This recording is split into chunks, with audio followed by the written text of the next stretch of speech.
Hi hello welcome to my channel. నేను మీ లక్ష్మిని. ఈ వీడియోలో మనము ఇప్పుడు మిరపకాయలు ఎలా తయారు చేసుకోవాలో చూద్దాము. మనం ముందుగా చేమిరేసుకున్న పెరుగుని పల్చగా నీళ్లు పోసేసి బాగా కలబెట్టేసుకోవాలి మజ్జిగలాగా.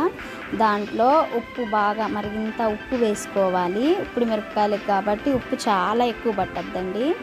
ఉప్పు బాగా వేసుకున్న తర్వాత ఈ మజ్జిగని ఇలా అంతా నీట్గా కలబెట్టేసుకొని అంత ఉప్పు కరిగేలా చేసుకున్న తర్వాత చూడండి మజ్జిగ ఇప్పుడు మిరపకాయలు చాలా బాగుంటాయి. మనం ఇప్పుడు ఏమంటే ఇవి వచ్చేసి మిరపకాయలు అన్నీ కడిగేసి పెట్టుకుంటాం కదా, నీళ్ళల్లో వేసుకొని ఒక్కొక్కటి పిన్నీస్ తీసుకొని చూడండి వాటర్లో వేసుకున్న పచ్చిమిరపకాయలని మనము ఒక్కొక్కటి పిన్నీస్ తీసుకొని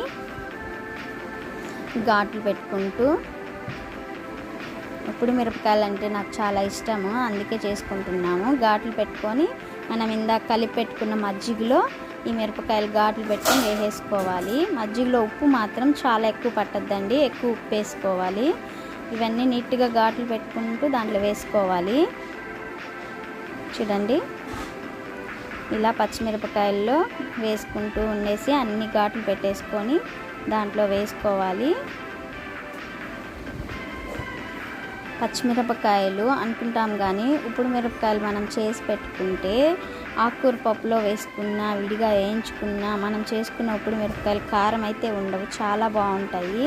నాకు చాలా బాగా ఇష్టము. అన్నీ చూడండి అన్ని ఘాట్లు పెట్టి మజ్జిగలో వేసేసాము. ఇలా వేసేసి బాగా మునిగిన దాకా వాటర్ పోసుకోవాలి. అవి మునిగిన తర్వాత నానిన తర్వాత కొంచెం ఇనకతా వస్తాయి మజ్జిగ. ఇప్పుడు ఏం చేయాలంటే ఇలా వేసేసుకొని గట్టిగా మూత పెట్టేసుకోవాలి.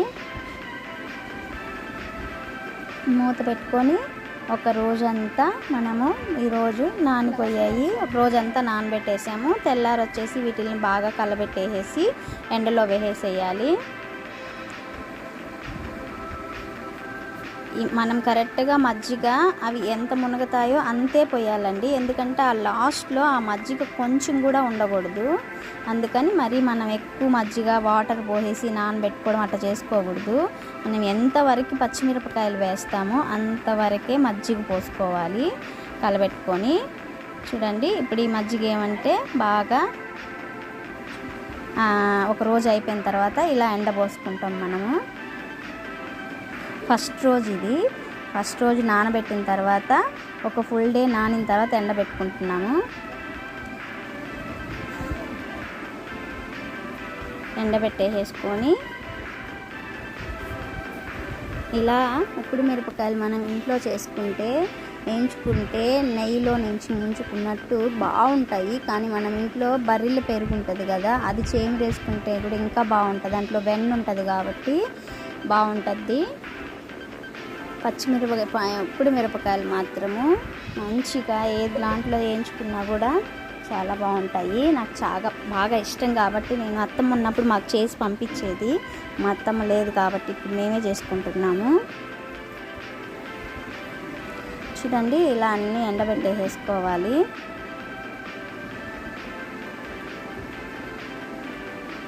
అన్నీ ఎండబెట్టేసుకున్న తర్వాత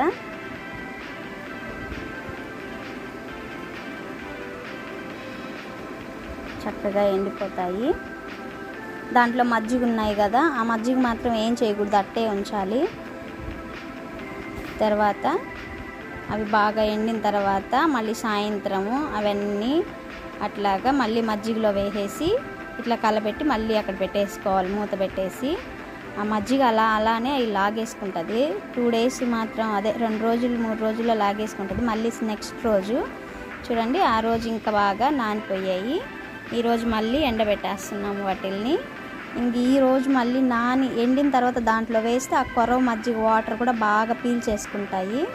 ఆ తర్వాత 3 రోజులు మాత్రం వాటిల్ని వేస్తూ తీస్తూ ఉండాలి. అందుకే మనం వాటిల్లో ఎక్కువ వాటర్ పోసుకోకూడదు అనేది. అందుకే కరెక్ట్గా మనం పచ్చిమిరపకాయలు ఎంతవరకు అయితే వేస్తామో అంతవరకు వాటర్ పోస్తే మనం ఇలా ఎండబోసుకునేటప్పటికి కరెక్ట్గా 3 రోజులకి అయ్యి 3 స్టెప్పులుగా లాగేసుకుంటుంది బాగా. అది ఆ మజ్జిగ అంతా లాగేసుకుంటుంది. ఇది 2వ రోజు చూడండి ఎంత తగ్గిపోయాయో మజ్జిగ. ఇంకా కొన్ని ఉన్నాయి. మళ్ళీ సాయంత్రం ఇవి ఎండిన తర్వాత వాటిల్లో వేసేస్తాము. మళ్ళీ ఆ కొరవ మజ్జిగ కూడా మొత్తం పీల్చేసుకుంటుంది. ఇంక ఎండబోసేసిన తర్వాత మళ్ళీ మజ్జిగ ఉండవు కాబట్టి దాంట్లో వేయబడలేదు. ఈరోజు వచ్చేసి రెండో రోజు వేసేసాము. ఆ కొరవ మజ్జిగ మూత పెట్టేసి అక్కడ పెట్టేస్తాము. అవి వెండిన తర్వాత మళ్ళీ సాయంత్రం ఆ మజ్జిగలోనే మళ్ళీ వేసేస్తే నెక్స్ట్ మూడో రోజుకి అవి నీట్గా మజ్జిగ లేకుండా లాగేసుకుంటుంది. చూడండి అయిపోయింది. మూడో రోజు వచ్చేసి ఇలా అయిపోయాయి.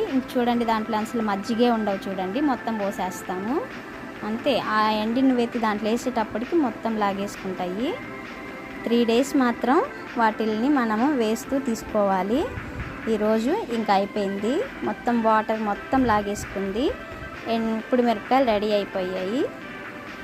ఇంట్లో ఇలా ఇప్పుడు మిరపకాయలు మనం చేసుకుంటే బాగా ఎన్ని రోజులైనా ఎక్కడికి పోవండి, చాలా బాగుంటాయి.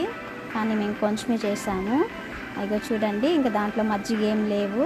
ఇవి ఎండిపోతే మనము ఆకుకూర పప్పులో కానీ పప్పుల్స్లో అన్నిట్లో మనం వేసుకోవచ్చు. తిరగమాతలో వేసుకోవచ్చు, సపరేట్గా వేయించుకోవచ్చు, ఎలా కావాలన్నా చేసుకోవచ్చు. ఇప్పుడు మిరపకాయలు చాలా బాగుంటాయి. రెడీ అయిపోయాయి. చూడండి మనం ఇట్లా వచ్చాయి. వీటిల్ని మనం దేంట్లో అయినా వేసుకోవచ్చు, వేయించుకోవచ్చు కూడా. సింపుల్కి 2 వేయించి చూపిస్తున్నాను. మా ఛానల్ కానీ సబ్స్క్రైబ్ చేసుకోకపోతే చేసుకోండి, లైక్ చేయండి, షేర్ చేయండి. మీరు కూడా ఇప్పుడు మిరపకాయలు ట్రై చేయండి. చాలా ఈజీగా ఇంట్లో మనం చేసుకుంటే కూడా చాలా బాగుంటాయి. చూడండి కొంచెము వేయించుతున్నాను. మనం ఇంట్లో చేసుకునేటివి కూడా చాలా మంచిగా టేస్ట్గా కూడా ఉంటాయి. వీటిల్లో ఏమీ ఉండదు. మజ్జిగ కూడా మనం బాగా వేస్తాం కాబట్టి చాలా బాగుంటాయి. బాగా ఏగిపోయాయి. ఒక ప్లేట్లోకి తీసేసుకుందాము. ఈ విధంగా వచ్చాయి. చాలా బాగున్నాయి. Thank you for watching. Bye friends.